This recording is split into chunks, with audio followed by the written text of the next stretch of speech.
Yo, what is up guys, Grim here, and in today's video we're going to be min-maxing the absolute living daylights out of the breach mechanic. So if you guys didn't know, breach is one of the most lucrative things you can farm right now, as a lot of the main sources of breach stones have been nerfed, and only way to really get a ton of them is by doing breach itself. So amping up your breach experience is going to net you a ton of currency, and you want to maximize the amount of splinters that you're getting from your mechanics, and in this video I'm going to show you exactly how to do that. So of course, if you've ever wondered how rare Chayula is, or how rare a breach lord is, that will be all answered here, in addition to the most optimal way to farm the most splinters for the most currency. So without further ado, let's get into it. So the first thing you're going to want to consider is which Atlas region you want to do breach in. Well, you have two options. You have Lyra Arthane and you have Lex Proxima. So Lex Proxima, in short, focuses on breach lords and amping them up. You have twice the chance to encounter a breach lord in Lex Proxima, and those breach lords drop twice the amount of splinters. So breach lords always drop at least 10 splinters, and this node here, Gatekeepers, is going to make them drop 20. When combined with within their grasp, you of course do have a double the amount of chance to encounter a breach lord. They drop double the amount of splinters, and they also have a 10% chance to drop a full stone. In addition to that, there is also a chance for them to drop charged, enriched, or pure, but that is such a small chance that we're not going to really discuss it in this video, as it's not meaningful in my opinion. So Lex Proxima is all about the breach lord. Let's move on to Lyra Arthane.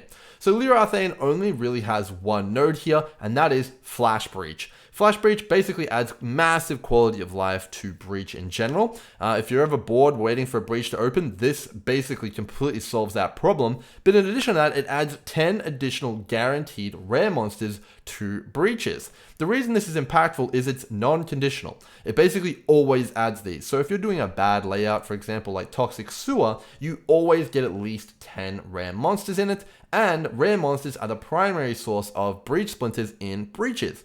The rare monsters drop anywhere between 0 to 2 splinters and on average will drop 1 splinter. So on average, you're getting about 10 additional splinters per breach you do. So if you did 100 breaches, this node here right now would give you 1,000 additional splinters or 10 additional breach stones, which is actually a really, really big deal. So pretty awesome there in my opinion.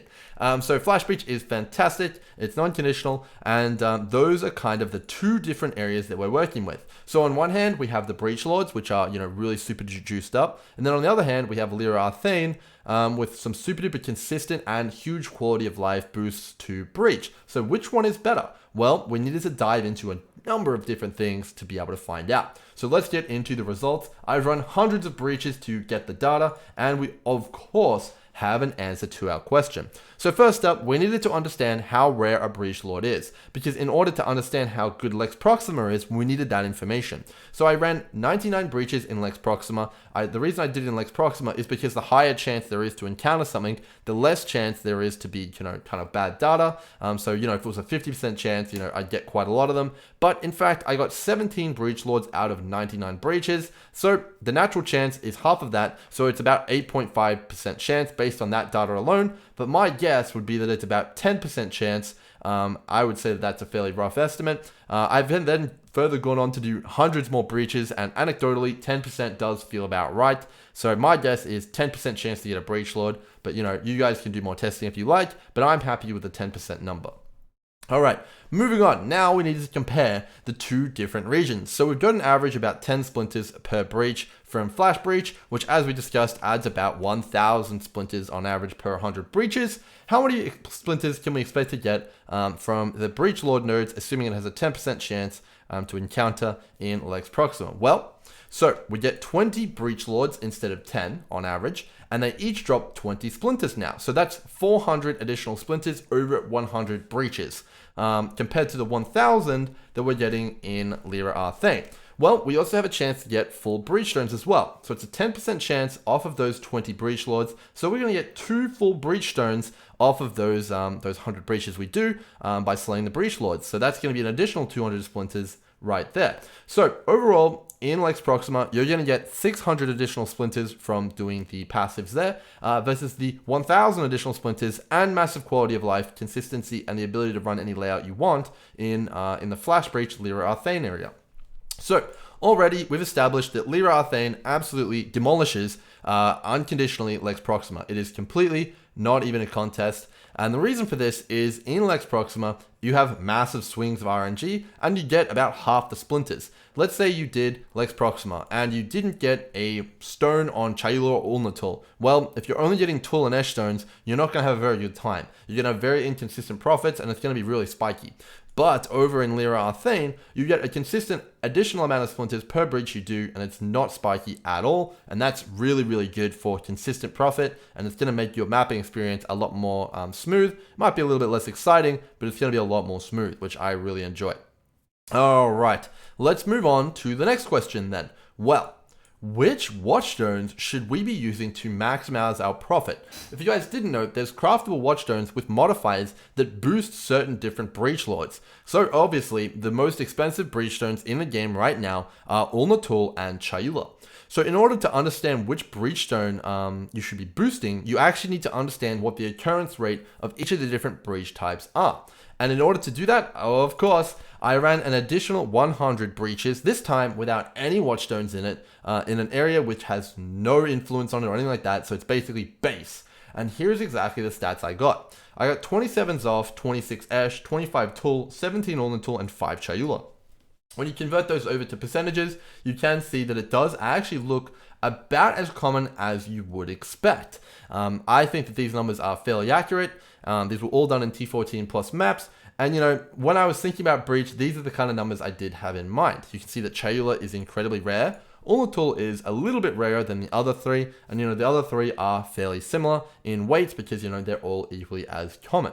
Now that we have the weights, it's all going to be about the prices of breach stones at the time, and of course, which one you can multiply to be the highest. So overall, you can get about a 500% increased chance to encounter a breach lord type. So that's basically whatever the weighting is in this sheet here. So 17 times 5. And then that's going to give you your kind of weighting number versus the others. So to do this, we needed to compare both Ulnatul and Chayula.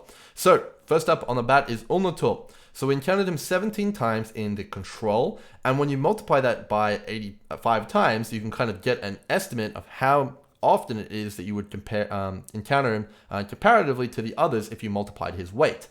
So if you multiply his weight by 85, you can see that he goes from a 17% chance to encounter up to a 50% chance to encounter. And if you actually multiply that out across like all the prices and stuff like that, it's going to lead to about a 1,143 chaos profit. If you were to estimate, you get about 15 splinters on average per breach. And then you kind of multiply that with all of the occurrence rates, and then you do that against the prices. That's the kind of number that it spits out. And that's kind of how much you'd expect to get on average over 100 breaches, which is pretty interesting. Obviously the weights do mess things around a little bit, but this is kind of just so that we understand what we're working with here. All right, moving on. This isn't an exact science, but it is kind of what we're looking at here.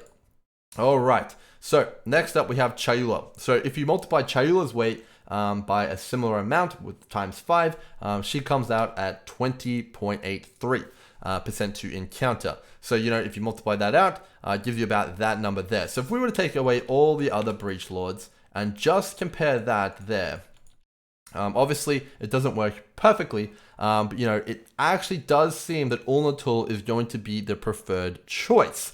Encountering Ulnatul more often is going to lead to more gains, because he does have a similar price to Chayula right now in terms of his breach stone, but it is much more common, and when multiplied out, you're going to encounter Ulnatul like pretty much 50% of the time. And I decided to put this to the test in my ultimate breach test that I'm doing right now, the ultimate project. And you can see here, after doing 100, that this in fact is the case. I have a ton more Ulnatuls than I have of any other breach stone here. That's a lot of Ulnatuls versus Esh. So much so that it's about double the amount of any other breach lord. And you can see there, that looks to be, fairly accurate. I'm not actually exactly sure, but yeah, looks about right. Actually, it's about triple, which is pretty much bang on with what we're looking at there. So that is pretty damn good. Now, in addition to that, there is also another little bit of interesting information when selecting which watchstone type you want to go with.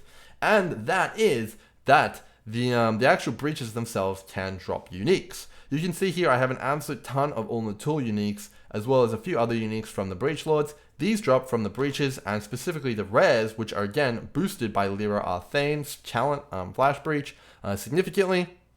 And you can kind of get the get what I'm getting at here, and that is you should go with the Breach Lord, which has the most valuable uniques.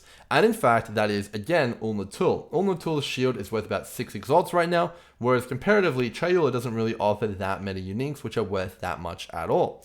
So overall, I think in general, we've got a pretty good information on both the Breach Lord occurrence rate, as well as the occurrence of all the different breach types. Of course, the sample size isn't massive, but you get a pretty good idea of what we're working with here. And I think, depending on prices at the time, of course it will change, but right now, given the prices, Ulnatul seems like the clear choice and the clear winner for farming breach splinters, and Lyra Arthane wins by an absolute landslide. So with all that said, guys, hope you guys have enjoyed this very analytical video. If you like videos like this, let me know down below. And if you really enjoyed it, make sure you hit that subscribe button for more content coming up. With all that said, guys, I'll see you guys in the next one. Cheers.